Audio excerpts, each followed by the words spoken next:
Hey guys, in my last part of the series I talked about Ultimate Team's decline in terms of gratification, so if you haven't seen that, I'll leave it in the description and there's a pinned comment under this video. FIFA 21's career mode leaves a lot to be desired considering where we were 10 years ago.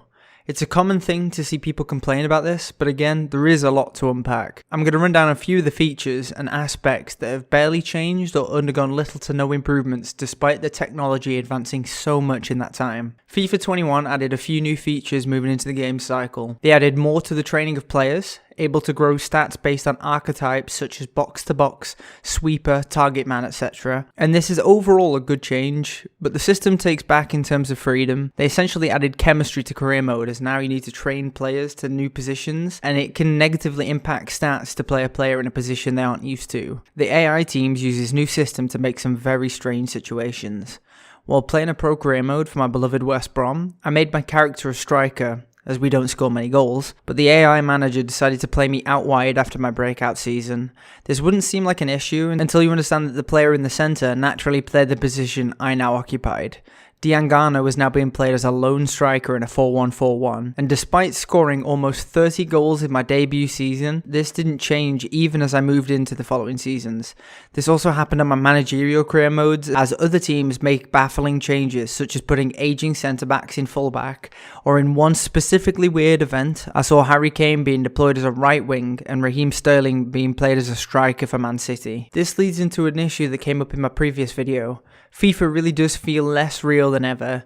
It's very difficult to get immersed in the gameplay of career mode due to very strange AI decisions. You'll see 37-year-olds joining Real Madrid and international stars join lower table sides at a much higher frequency than we're used to. This is despite EA's efforts to overhaul the system. Safe to say their realism algorithm puts them in a situation where despite adding all these nice technical graphics and broadcast packages, Premier League stadiums, etc., the game immersion really doesn't pull you in. I feel this has led to a negative feedback loop. EA update career mode in very slight or minor ways, the community gets fed up with the lack of updates and stops playing career mode, and EA uses this to justify spending more time on Ultimate Team and not updating their original core game mode. It makes sense from a business standpoint, of course. Ultimate Team is the flagship cash cow, but EA make billions from the in-game purchases alone. They could very easily invest in some new systems for career mode, but they won't, as it won't make them a literal boatload of money in the same way that Ultimate Team does. Now here's a rundown of some of the features that have been removed or reworked into something worse. Board difficulty changed, in that they removed it for years and then brought it back. Team sponsors removed. Just add this back, it's so easy to implement. Assistant coach removed.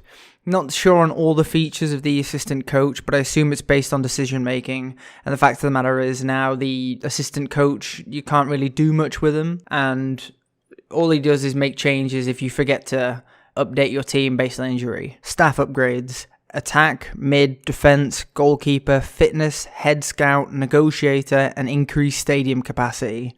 A lot of this stuff has been changed or reintegrated, but being able to increase stadium capacity may not be realistic, but it just seems like a natural evolution. Pre-match report. This one is perhaps the most egregious. It's so easy to implement. Not sure why it was removed. The defense may be that you see it in the pre-match broadcast, but that doesn't really get you that chance to get immersed in the tactics of a big game, and also doesn't feature any tactical information other than the formation. We used to know how they pressed, what their passing style was, and their attack style.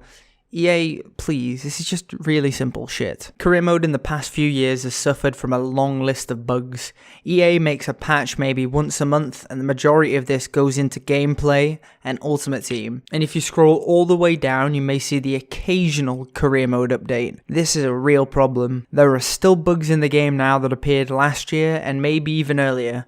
I remember during FIFA 20's run, there was a bug where in player career mode, you'd go over 5-star skills and you'd reset to 1, and it took them from the release in September until December to actually patch it out of the game. There's still a bug in the game from FIFA 20 where you can't change your kit number after the initial choice without it resetting, and this is still unresolved.